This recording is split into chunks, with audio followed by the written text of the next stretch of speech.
Bismillah. Assalamualaikum warahmatullahi wabarakatuh.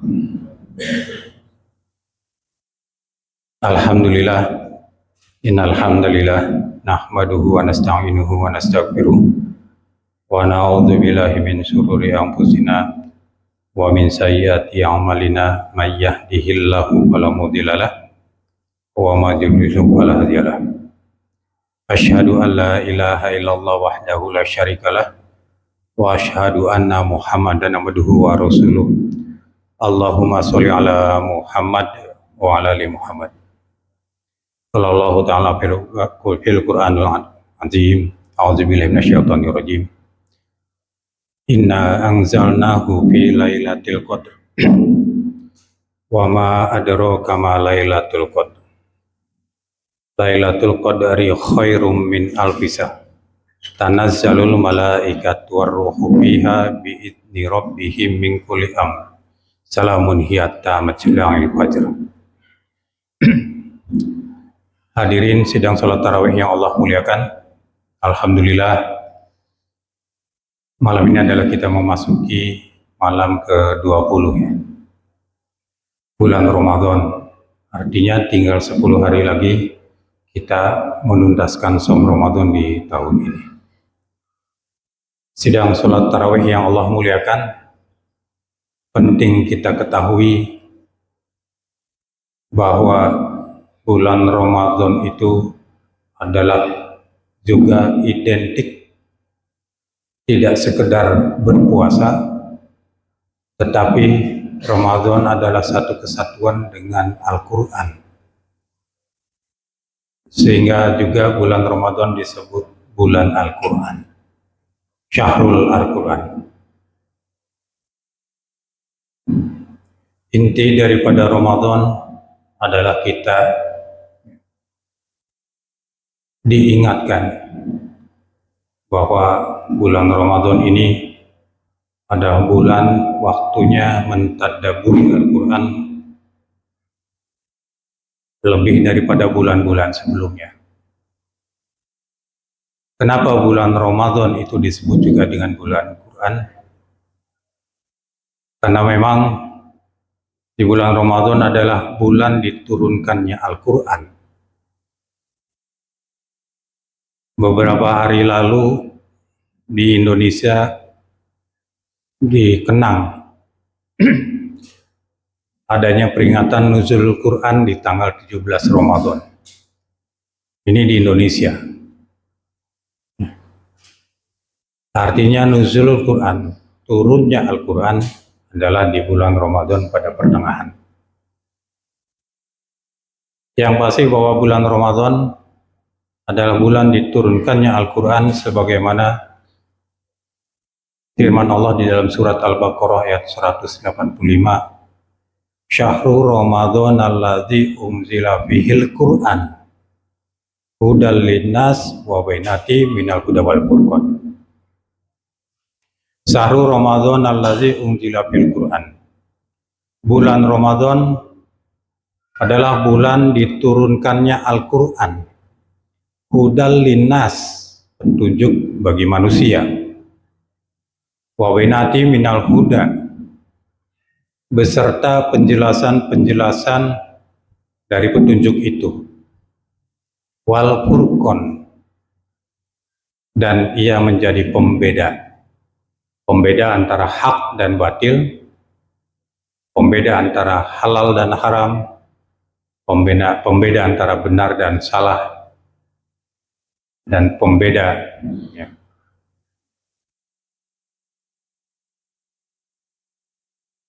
di mana perbuatan baik dan perbuatan buruk. Ini jelas. Ini adalah penjelasan bahwa Al-Quran diturunkan di bulan Ramadan. Kemudian di dalam surat Al-Qadr tadi yang dibacakan, Inna anzalnahu fi lailatul qadr. Sesungguhnya kami menurunkannya. Ya, di sini adalah Al-Quran. Lailatul Qadr, di malam kemuliaan. Wa ma adraka ma Lailatul Qadr, dan tahukah kalian apa itu Lailatul Qadar? Apa itu malam kemuliaan? Lailatul Qadari khairum min alfisan. Malam kemuliaan itu adalah lebih baik dari 1000 bulan. Tanazzalul malaikat warruh. Kami menurunkan para malaikat-malaikat dan ar-ruh. Ar-ruh di sini mufassirin menjelaskan adalah nama lain dari malaikat Jibril. Jadi Allah menurunkan para malaikat dan malaikat Jibril pada malam kemuliaan itu, pada malam Lailatul Qadar. Fiha bi'idni rabbihim min kulli amr, untuk mengatur segala urusan. Artinya di sini untuk memberikan kepada makhluknya tentang ketetapan Allah. Salamun hi hatta matla'il fajr. Kesejahteraanlah menyelimuti hingga terbitnya fajar. Hadirin sidang salat tarawih yang Allah muliakan. Jelas sekali bahwa Al-Quran diturunkan di bulan Ramadan, dan pada saat itu disebut di suatu malam yang disebut dengan Lailatul Qadar. Ada dua proses turunnya Al-Quran sampai kepada Nabi Muhammad SAW. Tahapan pertama, Al-Quran diturunkan dari Lauhul Mahfudz ke Baitul Izzah yang ada di langit dunia secara keseluruhan. Artinya berarti 6.632 ayat. Firman Allah, wahyu Allah diturunkan dari Lauhul Mahfudz ke langit dunia yang tempatnya di Baitul Izzah. Kemudian dari Baitul Izzah, Al-Quran diturunkan kepada Nabi Muhammad SAW melalui malaikat Jibril secara berangsur-angsur selama 23 tahun. Itulah tahapan Al-Quran diturunkan sampai kepada Nabi Muhammad SAW. Hadirin sidang salat tarawih yang Allah muliakan, betapa bahwa Al-Quran ini adalah sangat penting bagi kehidupan kita umat Islam. Betapa bahwa Al-Quran ini adalah pedoman yang betul-betul Allah turunkan kepada Nabi Muhammad sebagai mukjizatnya untuk kita menjadi pegangan. Al-Quran adalah hudal lil muttaqin, petunjuk bagi orang-orang yang bertakwa. Bagaimana mungkin di bulan Ramadan ini kita tidak menyentuh Al-Quran, tidak mentadabburinya, tidak melakukan tilawah. Padahal yang dicontohkan Nabi, yang dicontohkan para sahabat Nabi, dan yang dicontohkan para ulama-ulama terdahulu, ketika memasuki Ramadan, Al-Quran menjadi konsentrasi penuh bagi mereka, bagi umat-umat terdahulu, untuk mentadaburi dan mentilawahi. Jibril setiap hari di bulan Ramadan turun menemui Nabi Muhammad. Bersama-sama mengkaji Al-Quran bersama Nabi Muhammad SAW. Membantu menjaga Nabi Muhammad hafalan Al-Qurannya. Setiap hari turun. Memelihara hafalan Al-Quran Nabi Muhammad SAW.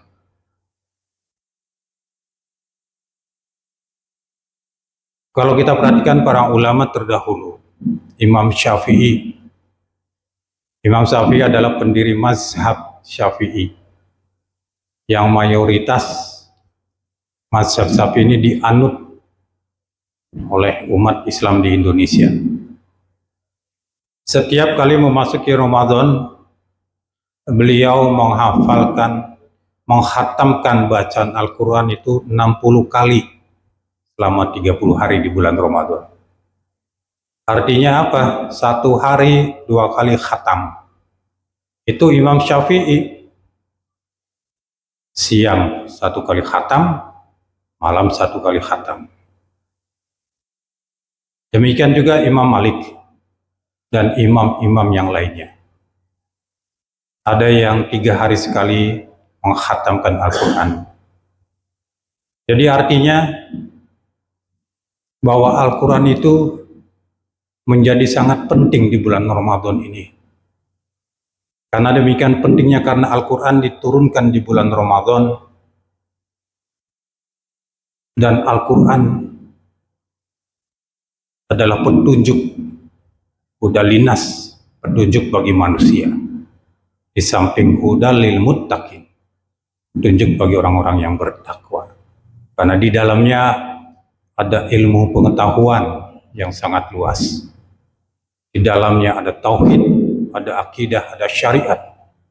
Bagaimana kita melakukan penghambaan diri kepada Allah Subhanahu wa Ta'ala. Hadirin sedang sholat tarawih yang Allah muliakan.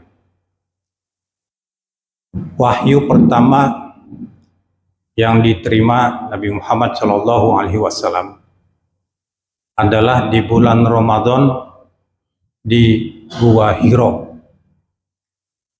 Usia Nabi SAW pada saat itu adalah 40 tahun. Turunnya wahyu pertama ini jatuh pada tahun 610 Masehi. Dan 13 tahun sebelum Nabi hijrah dari Mekah ke Yatsrib. Wahyu itu adalah surat Al-Alaq ayat 1 sampai dengan 5. Iqra bismi rabbikal ladzi khalaq. Bacalah dengan menyebut nama Tuhanmu yang menciptakan. Khalaqal insana min 'alaq. Dia yang menciptakan manusia dari segumpal darah. Iqra wa rabbukal akram. Bacalah dengan menyebut nama Tuhanmu yang Maha Pemurah. Alladzi 'allama bil qalam, yang mengajarkan kita dengan pena, dengan kalam. 'Allamal insana ma lam ya'lam. Dia mengajarkan manusia tentang apa-apa yang tidak diketahuinya. Sejak wahyu pertama itu yang turun disampaikan malaikat Jibril yang mewujud dalam bentuk aslinya di hadapan Nabi Muhammad SAW, adalah tonggak awal terjadinya perubahan total di muka bumi ini, di alam semesta ini, tentang bagaimana konsep penghambaan manusia kepada Sang Penciptanya, tentang bagaimana syariat Islam mulai diberlakukan di muka bumi ini, tentang bagaimana kita beribadah kepada Allah Subhanahu wa Ta'ala. Ini tonggak penting bagi umat Islam, dan itu terjadi di bulan Ramadan.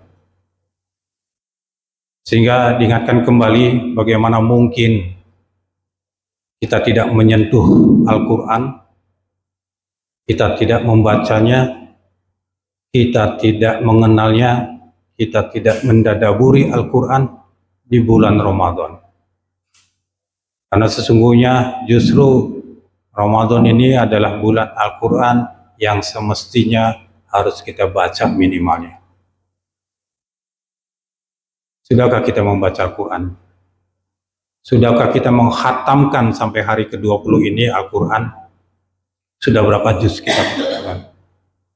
Sementara contoh yang diberikan Nabiullah Muhammad SAW para sahabatnya dan para ulama-ulama terdahulu, ya, umat-umat terdahulu selalu menghatamkan, membaca Al-Quran, tilawah Al-Quran. Setiap malam kita dengar dari masjid-masjid di kampung-kampung kita selalu ada tadarus Al-Quran istilahnya. Ini bagus, sangat baik sekali. Dengan kita membaca bersama-sama, yang lain mengkoreksi. Dibandingkan kalau kita membaca sendiri-sendiri, nggak ada yang mengkoreksi. Kalau ada yang lain bisa mengkoreksi bacaan kita. Ini masih ada waktu kita 10 hari ke depan untuk membaca Al-Quran yang sudah lancar maupun yang terbata-bata membacanya. Lakukanlah untuk tilawah Al-Quran. Setelah itu ada waktu senggang, kita baca terjemahnya. Insya Allah ya, kita akan mendapatkan keberkahan di dalamnya. Contoh saja yang terdekat, imam tadi, Abah Fatur Rahman ini sudah khatam mau masuk yang ketiga. Ini beliau nih, Insya Allah. Ya. Nah kita bagaimana? Satu kali putaran saja mungkin belum ya. Yang sudah ya, Alhamdulillah. Kita lanjutkan sisa waktu, ulang lagi dari surat Al-Baqarah. Insya Allah pagi, siang, sore, malam setelah sholat kita baca Al-Quran. Bapak Ibu sidang sholat tarawih kalau baca Al-Quran ya, yang lancar maupun yang terbata-bata, itu waktunya, durasinya itu sekitar 30 sampai 40 menit. Kalau yang lancar sekali ya itu bisa 20 menit, itu 1 juz. Kalau 5 waktu sholat kita selesaikan, minimal kita baca 1 juz, sudah 5 juz. Berarti untuk menyelesaikan 1 khatam, ya, itu kita hanya butuh 6 hari. Kalau yang terbata-bata bisa 7 hari, bisa 10 hari lah. Tapi itu ikhtiar upaya yang harus tetap kita lakukan, bahwa kita memahami Al-Quran ini adalah kandungan yang ada makna yang terpenting dari bulan Ramadan. Itu saja yang bisa disampaikan. Billahi bisabil haq. Wassalamualaikum warahmatullahi wabarakatuh.